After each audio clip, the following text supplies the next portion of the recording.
because you've been paying attention to real life instead of reading the news.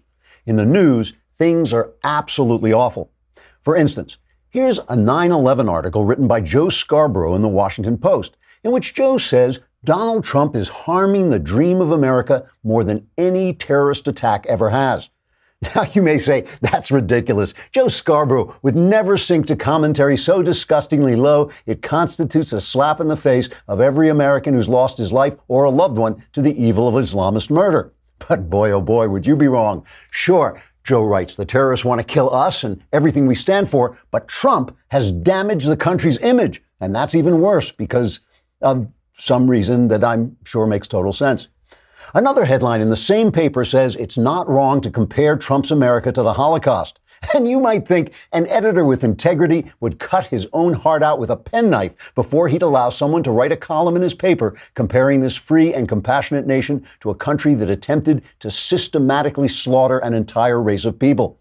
But if you think that, you must have let your subscription to WAPO lapse. And in case you're wondering, the article says Trump is like Hitler because he says mean things and stuff. And finally, there's this headline from The New Yorker. We live in the reproductive dystopia of The Handmaid's Tale, in which it turns out the spoiled rich women who read The New Yorker are actually oppressed, like the women in the TV show The Handmaid's Tale, who are actually spoiled rich actresses pretending to be oppressed women. So maybe it all makes a kind of sense. Anyway, it's sad that life in America is so terrible in the news, but you've got to face it. There's no sense burying your head in reality. Trigger warning, I'm Andrew Klavan, and this is The Andrew Klavan Show. I feel hunky-dunky, life is tickety-boo. Birds are winging, also singing hunky-dunky-doo. Ship-shape, tipsy-topsy, the world is zippity-zing. It's a wonderful day, hurrah, hooray! It makes me want to sing. Oh, hurrah, hooray! Oh, hooray, hurrah! All right, it is mailbag day. Hurrah. Oh, God, my... Stop doing that. Yes, it's mailbag day. We're going to answer all your questions. We've got some really good ones today, very hard questions that we have to tackle, but we will, and the answers are guaranteed 100% correct. So there's no suspense, but so you will get the right answer and they will change your life. Maybe even for the better. So I guess there's a little suspense there. I had a great time at the Reagan Rand Center. I want to say thank you to them for hosting me yesterday. It was really a moving experience and an uplifting experience in a lot of ways to see. It's always wonderful to see people dedicated to working to spreading the information that about how great this country is and what it needs to preserve it, and preserving free speech on campus, all of which they're doing. We welcome today a new sponsor, Genucel from Chamonix, and this is a beauty product that will make the sunspots that you get on your hands, maybe your face, will make them fade, and also can take out the moisture that causes the bags under your eyes. I have to admit, I didn't try it. I gave them to my wife to try, and it is true. It's hard for me to report on it because it is true. She looks more beautiful every day, but that was always true. That's been true for years. However, she has been using them, and they've given them clinical trials. You can get the Genucel Sunspot Corrector absolutely free just for trying Genucel for bags and puffiness, and you can see those stubborn sun spots vanish, even the ones you've had for years, and the bags and puffiness gone. So go to Genucel now or call 800-525-4980.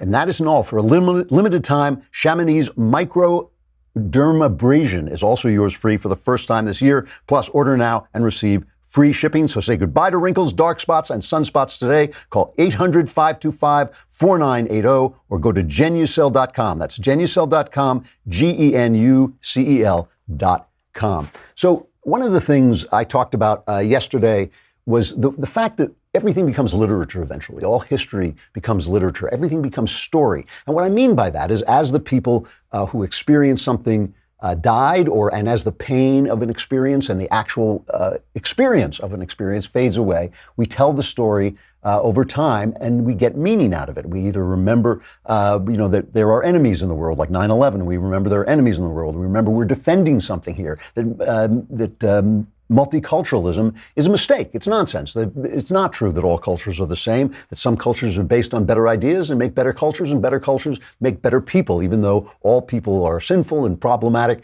better cultures, better ideas make better people. And I think that was one of the lessons we got out of 9/11. But the telling of stories starts in the moment. And this is something I well know. I've been telling stories all my life. And, it matters how they're told, and it matters what meanings are plugged into the places where, to the characters in the story. So, for instance, I never liked the movie Schindler's List, and this is not an attack on Steven Spielberg. It's a beautifully made movie. It's a spectacularly made movie. It's very touching. It's very warm. But Schindler's List, because Steven Spielberg is Spielberg, it became the Holocaust movie. It was the American movie about the Holocaust.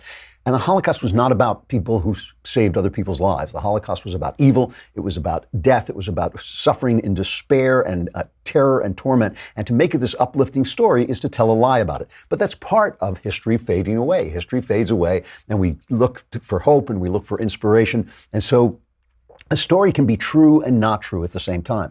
One of the things the left has mastered, because the left have taken up all the storytelling positions in Hollywood, in publishing. The left dominates the storytelling scene. And one of the things they have mastered is how to tell a story that feels true, that is filled with untrue values. And my favorite example is V is for Vendetta. Watch V is for Vendetta very carefully. It's actually a fascist film, but it feels like a film about revolting for freedom.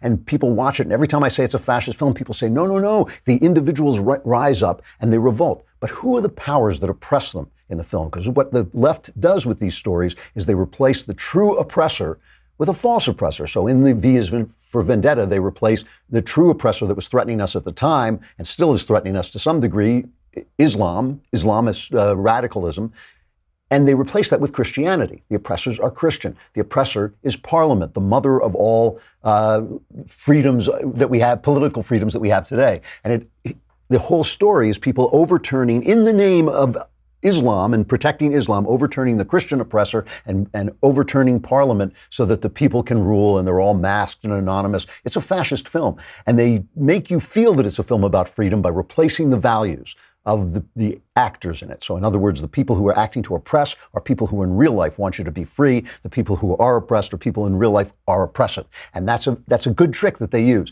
And they're using it now in the news. They're using the same technique in the news, because it wasn't, just as they were celebrating 9/11, it wasn't just Joe Scarborough who made that incredibly stupid, low, disgusting point that somehow Trump could be compared to a terrorist. In what sense? He dialed it back a little bit. He said, I misspoke, or I tweeted it out in the wrong way. But no, that was just a bad thing to do. And what he should say is, oh my goodness, I got excited and I made a mistake. But he doesn't do that. It wasn't just him. Senator Angus King was out there trying to sell the narrative that somehow the Russian attempt to affect our election, which was a couple of guys spending a few $100,000 on Facebook and hacking into things, was somehow related to 9/11. Listen to this.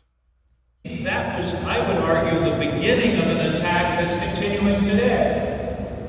They used airplanes into towers. Now people can use the click of a computer key in St. Petersburg, Russia, to attack.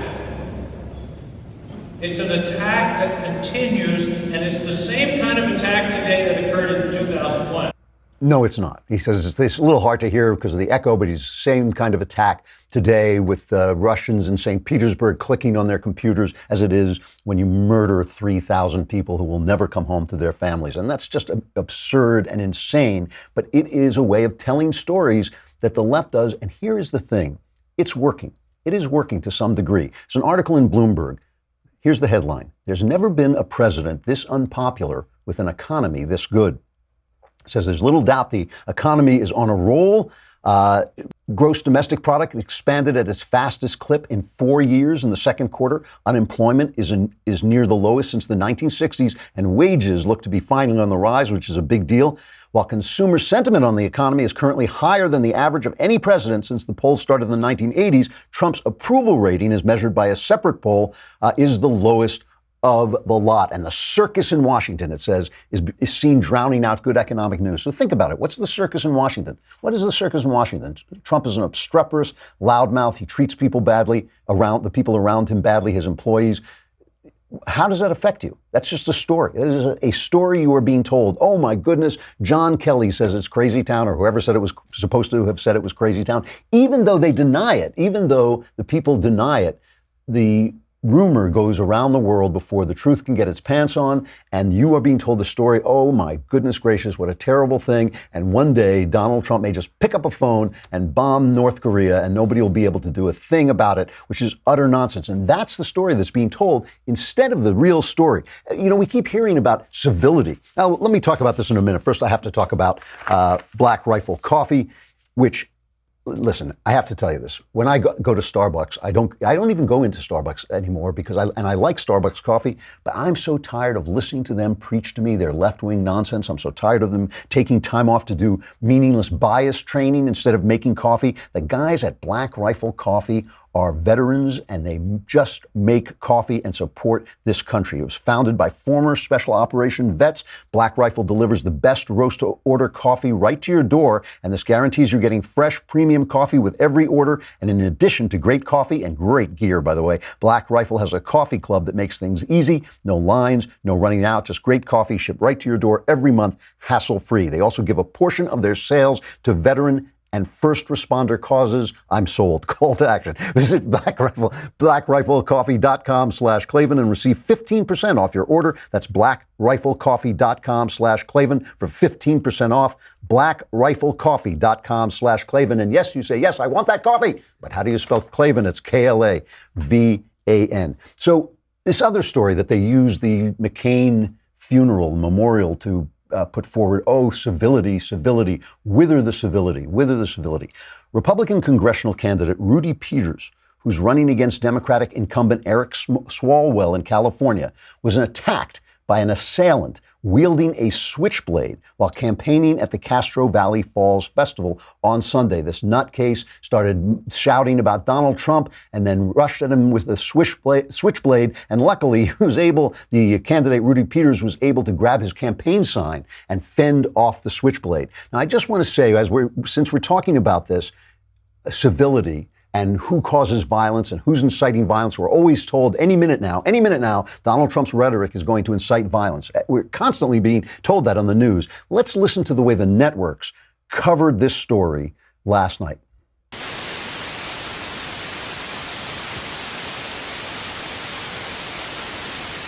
All right.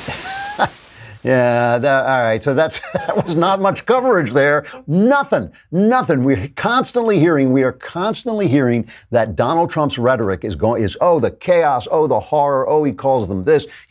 They say, well, when he calls the press enemies of the people, that's what Stalin said. Yeah, but there's a big difference. Trump's not Stalin, so it doesn't matter if he's using the same language. A week ago, just a week before the stabbing happened, there was another story. A Republican Party office in Wyoming was set on fire. It was set on fire just 2 days after it's opened. Local authorities say the fire was arson. Here's how this was covered in the news. Hey, gee, that sounds almost the same as the other story. It's almost as if they're not covering this stuff at all. Let me mention another one, just to give you the idea of the civility on the left. PJ Media, Denise McAllister, who is a pal. She's been on the show. She's an absolutely delightful, wonderful mom. And she put out a tweet the other day saying, at the root of abortion hysteria is women's unhinged desire for irresponsible sex. Sex is their God. Abortion is their sacrament. It's abhorrent as women have flung themselves from the heights of being the world's civilizing force to the muck and mire of dehumanizing depravity. She is now in hiding. I think she may have just come out. She went off. No, she's still hiding away. She is in hiding because they're calling her up and threatening to rape her and kill her. I mean, this is how the left operates. And it is how the left operates and not how the right operates. In the right, we have extremists. It's true. But this is mainstream stuff on the right. And it's not just happening here. It's happening in England. The Conservative MP, Jacob Rees-Mogg, brought his children outside his home, and he was surrounded by leftist demonstrators. Listen for a minute. We do. We have a clip of this. Listen to what this guy is shouting to the guy's kids. Lots of people don't like your daddy, you know that. No, he's probably not told you about that. Lots of people hate him. Because he won't say how much he pays his... You know the nanny who looks after you, daddy doesn't pay her very much. Daddy says the minimum wage doesn't count for anything, or the London living wage. Daddy doesn't pay the living wage. So poor nanny crook who looks after you and wipes your bottom, she doesn't get enough money every week. But daddy doesn't care, because he's too busy posing as a Latin-eating, orientated top, which he does pretty well. So how much do you pay your nanny? How much do you pay your nanny? How much? One fundamental question. How much do you pay your nanny? This basically is a guy screaming at his children, if you can't understand the British accent, screaming at the MP's children. Your daddy is a bad guy. Everybody hates your daddy. Your daddy doesn't pay your nanny enough and all this stuff. Because when you are a leftist, you see, you're elevated to such a high moral plane that you're allowed to do this. You're allowed to chase, Sarah Sanders out of restaurants. You're allowed to torment Mitch McConnell as he walks down the street. In Brazil, the right-wing candidate Jair Bolsonaro, 63, was stabbed by a leftist religious fanatic in a knife attack that almost killed him. He is campaigning from a hospital bed. So this is the thing. It's not just the stories they tell, it's the stories they don't tell. So you're worrying about Trump. Apparently, voters are worried about Trump being rude. Trump is rude. I've hit him on this a million times. I don't think he should treat people like that. They hit him on the chaos in his administration. I'm sure he is a chaotic manager. I doubt some of these stories. Already some of the people are saying these stories of people taking off important papers off his desk. They're denying that. I told you when I heard that I didn't believe that story. It's not that there are not staffers who will remove something saying the president doesn't need to say that, but I really do not believe that anybody took an actual executive order off the president's desk. I just don't believe that story. So these are the stories you're supposed to care about. You're supposed to wake up in the middle of the night and say, oh man, John Kelly he's really got it tough. John Kelly has faced bullets for this country. I'm sure he can face an obstreperous Donald Trump and give as good as he gets. John Kelly I'm not worried about John Kelly. He looks like a fellow who can take care of himself. So does Jim Mattis. I'm not worried about those guys at all. They do not worry about me. I worry about my family. I worry about the things that are happening in my life because that's the story I'm telling. That's the story my life tells, and I don't care what story they're trying to force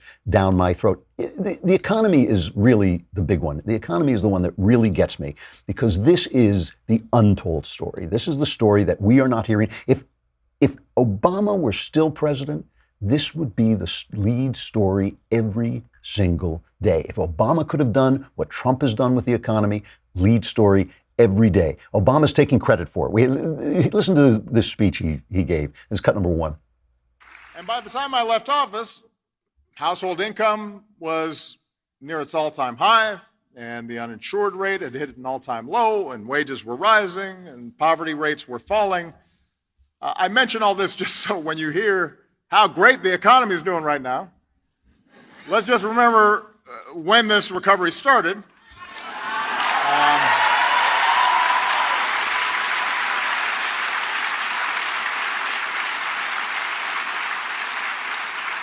I mean, I'm glad it's continued, but when you hear about this economic miracle that's been going on, when the job numbers come out, monthly job numbers, and suddenly Republicans are saying it's a miracle, I have to kind of remind them, actually, those job numbers are the same as they were in 2015.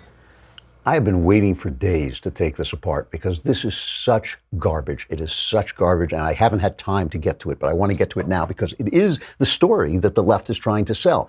Milton Friedman, the great American economist, said that there's a pattern to the American economy.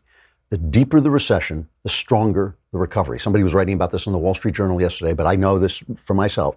The economy has to grow even faster than normal to catch up to where it would have been without the recession. This was true until Obama. It was true until Obama, except for one other time, the Great Depression, when FDR did a lot of the same stuff. And at least FDR said, I don't know what I'm doing. I'm just experimenting because I'm panicked. He said that. He actually said, we don't know what we're doing. We're just experimenting. But Obama always knew what he was doing, okay? And so there was a recovery under Obama. There was going to be a recovery, as Milton Friedman always predicted. But in the 11 previous recessions since the Depression, okay, in the 11 previous recessions, the economy recovered all jobs lost during the recession an average of 27 months after the recession began, a little over 2 years, right? In Mr. Obama's recovery, dating from the summer of 2009, the recession's job losses were not recovered until after 76 months. That's more than 6 years, where people didn't have a job. And by the way, a lot of the jobs that were created during the Obama administration, unlike the jobs being created now, were part-time jobs and self-help jobs like Uber jobs and things like that. Nothing wrong with them, dignified jobs, but just not the same as bringing back manufacturing. Now, he was talking about, you heard Obama talking about what things were like by the time his administration was over. 2016, right? That's the end of his administration. Listen to what they were saying then, okay? This as late as 2016, Team Obama, here's from AEI, Team Obama, sorry America, the new normal may be here to stay. They were talking about 2% growth, 2% GDP growth. And this is what they said. The good times may be over for good. In a speech to the Economic Club of New York yesterday, U.S. Treasury Secretary Jack Lew said the U.S. GDP growth rate, adjusted for inflation, is now projected to run a little above 2% a year. That would be a significant downshift from the 3.4% average growth rate from the end of World War II until 2007. It's the end of 2016. They were telling us 2% growth was the new normal. Here's from the AP, same time, 2016, end of Obama, right? 8 years of Obama. Americans should get used to a new normal of slow economic growth, business economists say. The median estimates from economists surveyed by the National Association for Business Economics calls for the American economy to grow 2.2% in 2017. And by the way, we used to have discussions here at the Daily Wire, because I'm like the oldest person. You have to add Ben and Knowles together to get halfway to my age. And I said to them, you guys do not know what it's like when a crappy economy like I lived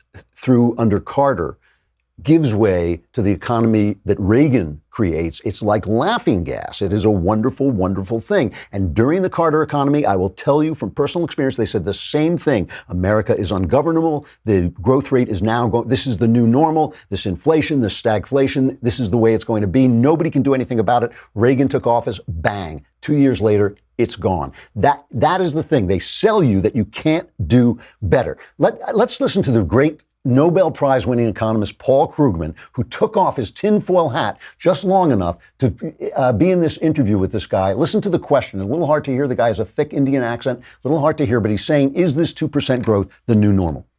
Many countries are flirting with deflation, or their inflation is below target. World trade is shrinking. And this is despite extraordinary policy measures such as low interest rates, expansion of central bank balance sheets, increase in public spending. So what went wrong? Means why has the world, even 8 years after this recession or after this financial crisis, not recovered fully? And do you think that this is the new normal in a way? Okay, I am mostly convinced that it is the new normal.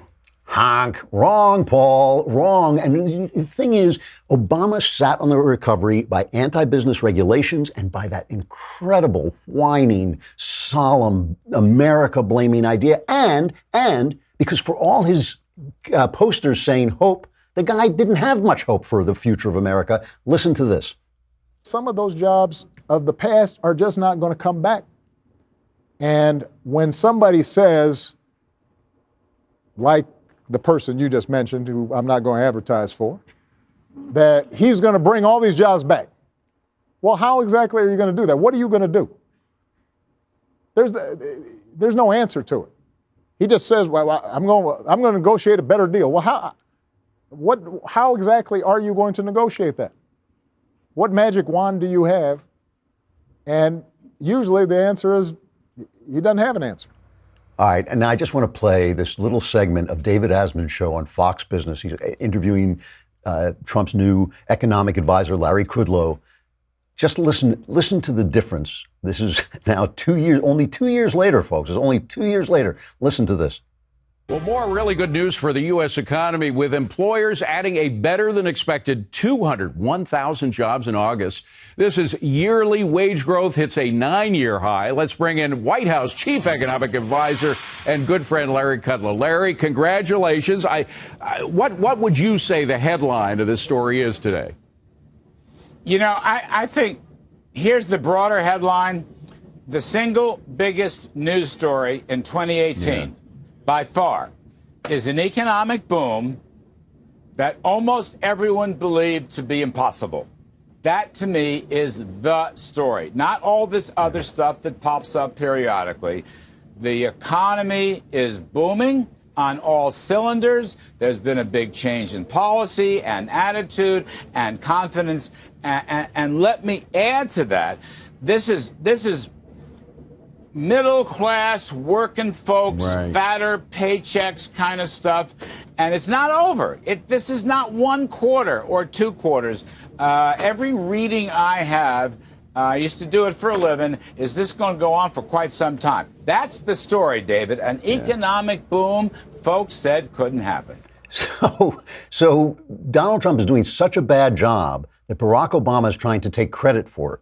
But Barack Obama, in his day, at the end of his administration, was asking, how is this going to happen? What magic wand does he have? Well, abracadabra, knucklehead. And this is the story. This is the big story of 2018. Kudlow is absolutely right. It's the story that's not being told. With the shenanigans in the White House, whether it's true or not, is not the story of your life. This is. All right, we got the mailbag coming up. I got to say goodbye to Facebook and YouTube. Come on over to thedailywire.com and you can listen to the rest of the show. But while you're there, hey, subscribe. Why? Because we want your money. You know, what are you doing with it? It's a lousy $10 a month. For $100, you get the whole year. You get the Leftist Tears tumbler, and you get all your problems solved because you can then ask questions in the mailbag and get the answers that are 100% correct. That is coming right up.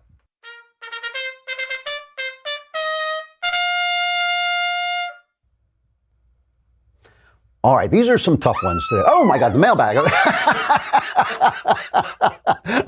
Would somebody just go back and just, Austin is back there, just kill him, please. That's all I ask.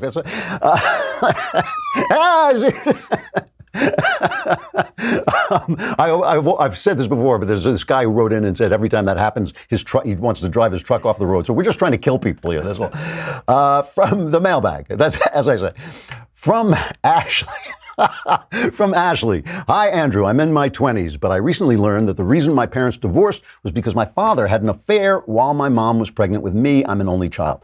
He's always been an amazing father and strong Christian, but he acted extremely callously toward my mother during my infancy. I'm not sure how to reconcile these two things, and I'm not sure whether I should approach the topic with my father, whom I now view very differently. Any advice? Thank you, and love the show. Ashley, first of all, this is something happened. You're in your 20s. This is something happened a long time ago. You don't know the whole story. You don't know what was going on. Obviously, bad things happened. The divorce, really sad. An affair, always a big problem and always a wrong thing. Myself, I would go to your father. If it were me, I would sit down with your father, not in an accusatory way, but tell him you know, and tell him you'd like to hear his side of the story and what it means to him. This is something that he lives with too. If he's you say he's a strong Christian, then this is something that haunts him as well, and that he has had to deal with. And your parents are human beings. They obviously did bad things. They obviously made mistakes. Those mistakes affect you. It's not really, you don't have a right to know, but I think it might help you to know. And if you can do it in a loving way and not accusatory way, it may teach you a little bit about life, that people do even good people do terrible, terrible things. And we have to find ways to forgive them, especially the people we love who are trying to do the best they can. So it would be worth talking to them. From someone who wishes to remain anonymous. I have just finished Jonah Goldberg's fine book, Suicide of the West. Well, obviously it's from Jonah, right? No, I also have read Suicide of the West, and Jonah is one of my favorite political writers, even when I disagree with him, which I do sometimes. In your interview with Jonah Goldberg, you did not challenge him on his claim that the Romantics are a key reason we're discussing the suicide of the West. You have been a defender of those Romantics in the past. Do you agree with Jonah or disagree with him on this point? I actually did challenge him before the cameras were rolling, but the guy was here to sell his book. I thought the book was worth reading, and I didn't want to get in that argument at that particular time. He knows that I disagree with him very, very strongly on the Romantics, and here's why. The age of reason ended with the Reign of Terror. It ended with World War as Napoleon tried to take over Europe and beyond. And Jonah ascribes that to the romantic thinking of Rousseau. But the Romantic movement was a huge, huge and various movement that was not defined by the things that each person said. It was defined by the problems they were trying to solve, which was that the old world and the old religion had been wiped away and nobody quite knew where to go. And they knew after the Revolution, especially after the French Revolution, especially, they knew that pure reason was not a way forward. And Jonah and other writers as well say that the Romantics wanted to replace reason with feeling, and that is to sell them incredibly short. When John Keats said, "Oh, for a life of sensation rather than of thoughts," what he was talking about was living not just in the physical, reasonable moment. He was talking about living in the world of meaning, living in the world where things actually mean something to the human heart. And because they had lost the old religion, they had lost the connection to that, and they were trying to bring it together. And all of Keats's writing, all of his great odes are about trying to connect, become one with the experience of the world. And that is a very important thing for humans to do. Otherwise, you get this kind of Vulcan reasoning, like the quote I read yesterday about, we don't have human rights. If you open up somebody, all you see are viscera and blood. Where are the human rights? Well, that is a kind of Vulcan, what Jonah himself calls a Vulcan way of, after Mr. Spock, is a Vulcan way of reasoning that leaves out the true experience of being human. And that's what the Romantics were trying to recover. And it's often said the Romantics failed. I think they failed because they didn't want to embrace God. It was really Coleridge, the brightest of them, the smartest of them, probably the last man on earth who ever knew everything there was to know at that moment, because after that there was just too much to know. He was the one who retained his Christianity, even though I think he was a Unitarian, but he retained his Christianity, he retained his faith and his theism. These guys were looking for a way back from the age of pure reason. They were looking a way back from Mr. Spock back to Captain Kirk. That's what they were looking for. And so I think that they are undersold and attacked as being for feelings as opposed to reason, and that's just selling them short. I'm not a big Rousseau fan. I do think Rousseau is misunderstood frequently, and Jonah has come around on that. He actually is nicer to Rousseau in his new book than he was before. And I think there's much better stuff to say about Rousseau, but I think it's the path through what you think is pure reason that actually leads you to bloodshed and disaster. It really does. There's a painting by Goya where he says the sleep of reason breeds nightmares, something like that. But I always say that the sleep of the heart also bleeds terrible nightmares as well in the world. All right, from another one from Anonymous. What is this? It's just Jonah asking a lot of questions. Dear hater of all superhero movies except Logan. Hello there.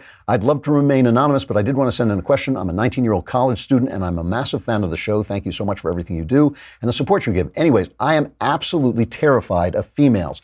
I can't ever figure out how to talk to them, and I always feel like I'm doing something wrong during the rare interactions I do have with the mysterious womankind. Was just wondering if you had any advice on this matter.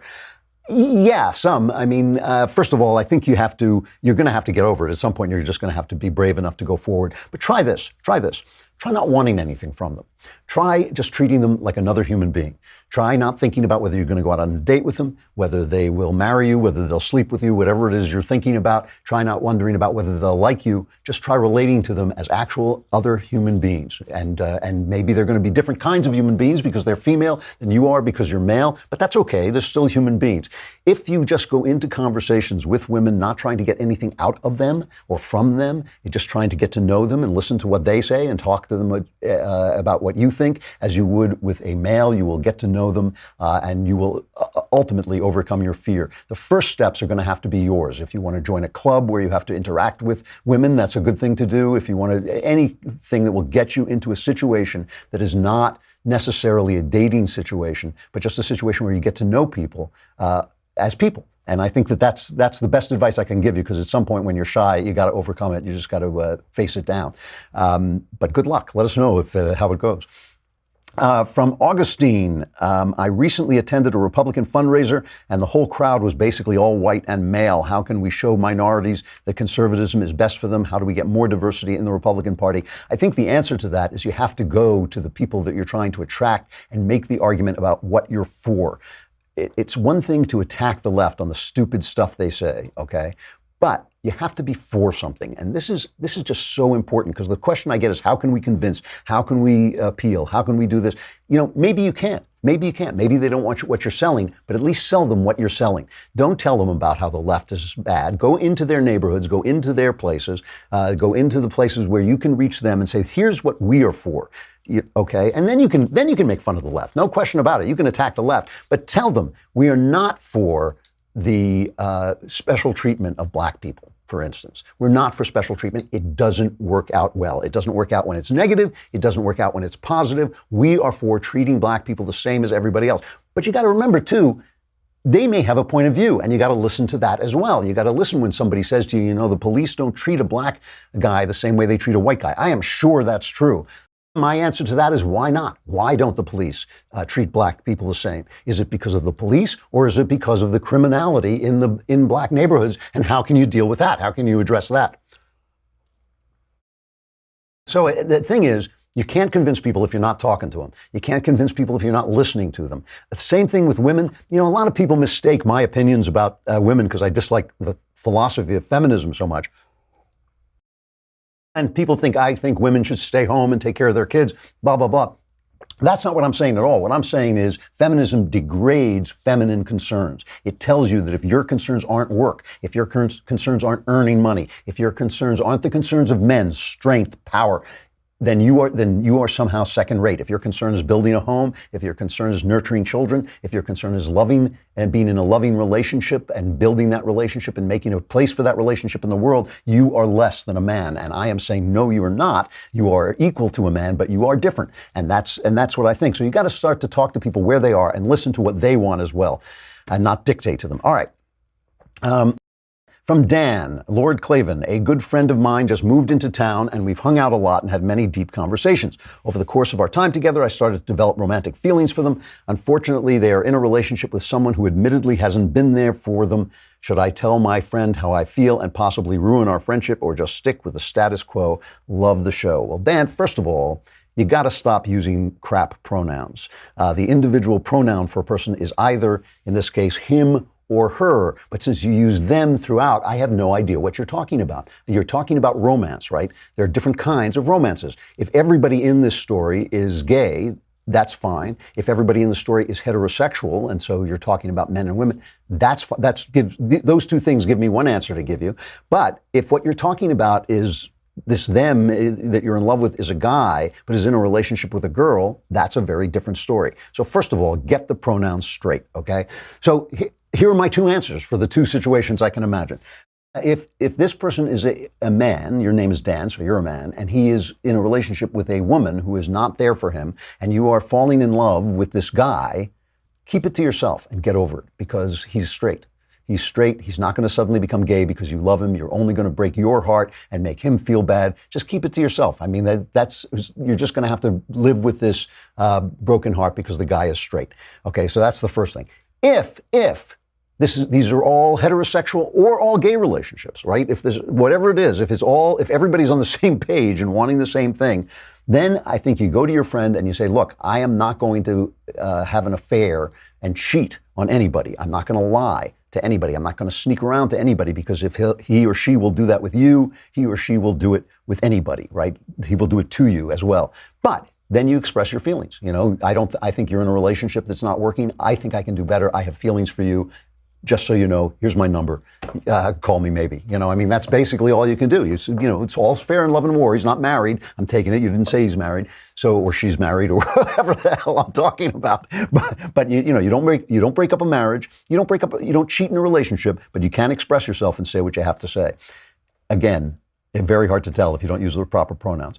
From Melissa, dear Mr. Klavan, or as my kids call you, the hooray hurrah guy. I love that. Rob, I want you to refer. That's how I want you to refer to me from now. Good morning, hooray hurrah guy.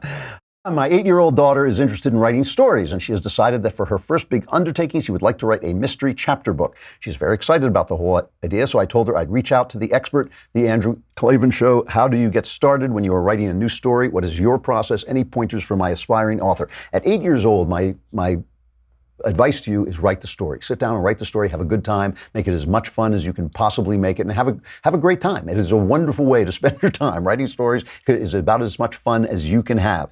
As you get older, I like to outline things and know where the story is going, but I wouldn't do, if I were 8 years old, I wouldn't be outlining stuff. I would just be writing away, and I would just get started and stick with it till the story is over and make it as long as you want or as short as you want until you're done.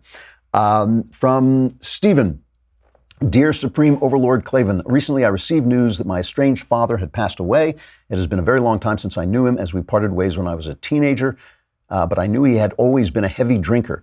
The police officers that discovered him noted that he was found with many empty liquor bottles. My question is, how do you interpret a death like this when someone succumbs to their vices? Can this be interpreted as a form of suicide? Thanks, and I love the show. No, it's not suicide.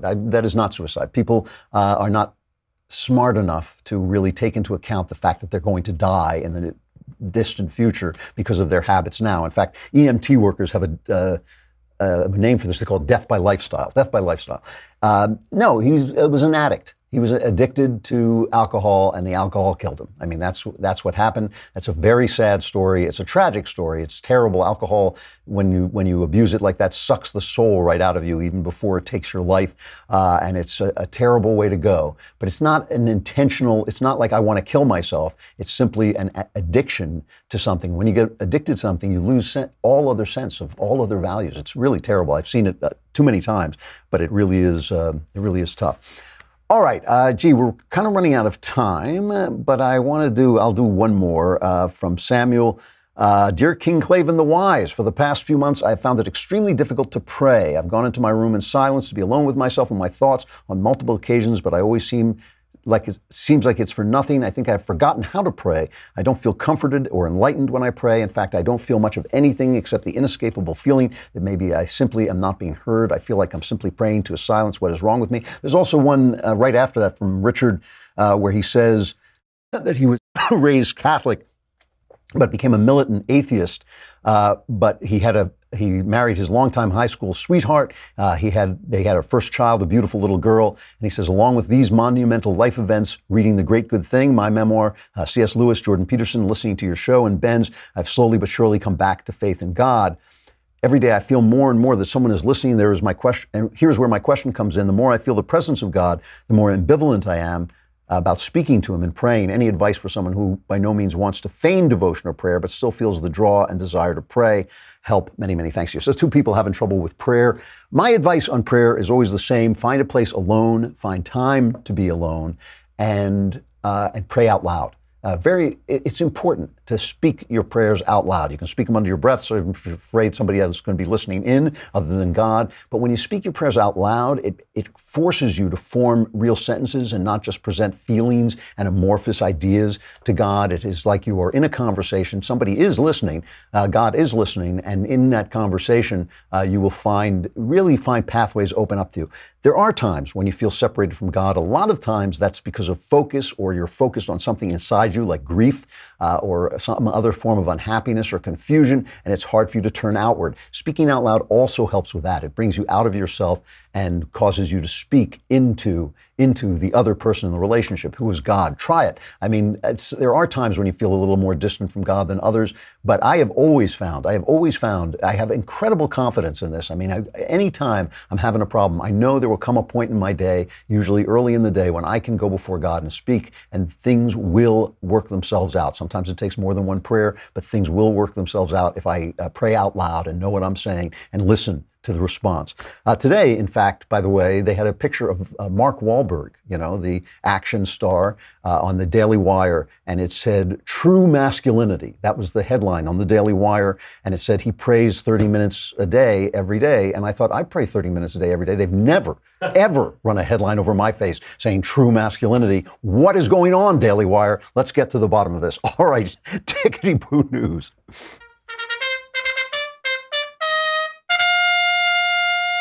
So since I'm constantly complaining about the constant cowardice of everybody who gets criticized for anything. I am so sick of people apologizing because somebody was offended, especially businesses. I mean, even with Nike, when I thought they did something that was terribly wrong by elevating Colin Kaepernick to the level of a hero. He's not a hero. He's a schmo, but I thought they were wrong. But I don't think they have to apologize. Do it. Do it and take the hit. Stand up for yourself. Stand up for your beliefs. It just drives me crazy. There was a story today that the funniest comedian in America, Norm Macdonald, was booted from The Tonight Show because he criticized Me Too. And listen to what he said. He said, it used to be 100 women can't be lying. Then it became one woman can't lie. And then became I believe all women. And then you're like, what? And so they canceled his appearance on The Tonight Show. And he said, of the Me Too movement, the model used to be admit wrongdoing, show complete contrition, and then we give you a second chance. Now it's admit wrongdoing and you're finished. And so the only way to survive is to deny, deny, deny. And he's absolutely right. But the thing is, don't apologize for it. So here is a story from Australia, the Herald Sun. They ran a cartoon by cartoonist Mark Knight, of Serena Williams' despicable tantrum on the court when she lost at the U.S. Open. It was bad sportsmanship. It was ridiculous. And then to attribute it to some kind of heroic feminism or speaking out or something was absolute nonsense. So they ran a funny cartoon of her jumping up and down on her racket. The left has this trick that they always pull. It's two-pronged. They take your comedy seriously, right? So you say something comic, you make a joke. I make a joke about women not having the capacity for reason. Okay, and they say, you think women have, you said, oh Lord, and by the time you say, hey, it's a joke, chill, it's supposed to be funny, it's making as much fun of me as of women, by the time you say that, you've killed the joke. So you start to be careful, you start to watch what you say. And of course, whenever the person is of another race, specifically black people, it's, you made her look like a black person. Well, she looks like a black person. There's nothing wrong with that. It's a cartoon. It is satire. What I love about this is the paper, the Herald Sun, came back with a front page in which they put all their cartoons, all of this guy's cartoons, making fun of everybody with a headline, Welcome to PC World. This is a satire-free zone. What does it say? If the self-appointed censors of Mark Knight get their way on his Serena Williams cartoon, our new politically correct life will be very dull indeed. Good for them for standing up for themselves. I hope we start doing it here. I don't think we should ever apologize for anything. We are dealing with socialists. We're dealing with people who don't love the Constitution. We're dealing with people who physically attack our congressmen, who call out our people in restaurants and chase them down the street. If we make fun of you, you're going to take it and like it, pal. We are not apologizing for anything. All right, tomorrow we will be back. I'm Andrew Klavan. This is The Andrew Klavan Show. Be there then.